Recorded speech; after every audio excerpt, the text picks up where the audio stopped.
ఈ building walls leakage అవుతున్నాయని customer మమ్మల్ని కాంటాక్ట్ చేశారు. మేము మాయిశ్చర్ మీటర్ పెట్టి బిల్డింగ్ వాల్స్ అయితే చెక్ చేయడం జరిగింది.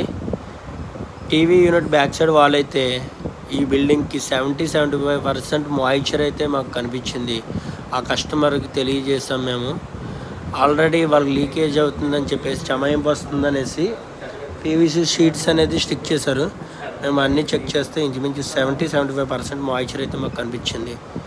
ఆ కస్టమర్కి మేము చూపించాము. సో మేము ఎంత స్క్రాపింగ్ అయితే చేసి డ్యామ్ ప్రూఫ్ అనేది 2 కోట్స్ వేసుకోవాలి. అదేవిధంగా ఈ మాయిశ్చర్ అనేది ఎక్కడి నుంచి వస్తుంది, ఏంటి సీపేజ్ అనేది కూడా నేను ఈ వీడియోలో మీకు తెలియజేస్తాను. మొత్తం ఇదైతే ఓల్డ్ వాల్ కేర్ అన్ని పెట్టినవి అయితే మేమైతే స్క్రాపింగ్ చేయడం జరిగింది.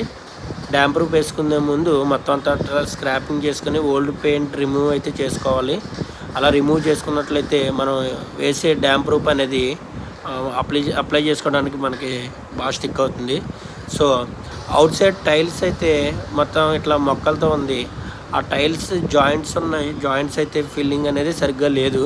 సో ఆ కార్నర్స్ ఈ టైల్స్ ఇవన్నీ మధ్యలోంచి వాటర్ అనేది వెళ్ళి వాళ్ళకి ఆ యొక్క వాల్కి సీపేజ్ అవుతుంది.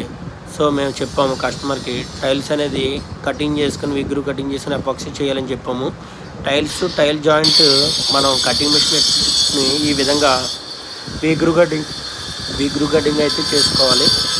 టైల్ జాయింట్ అనేది మనం ఎపాక్సీ పెట్టుకోవాలంటే ఆ టైల్ టు టైల్ జాయింట్ అనేది మనం విగ్రు కటింగ్ హ్యాండ్ కటింగ్ మిషన్ చేసుకోవాలి.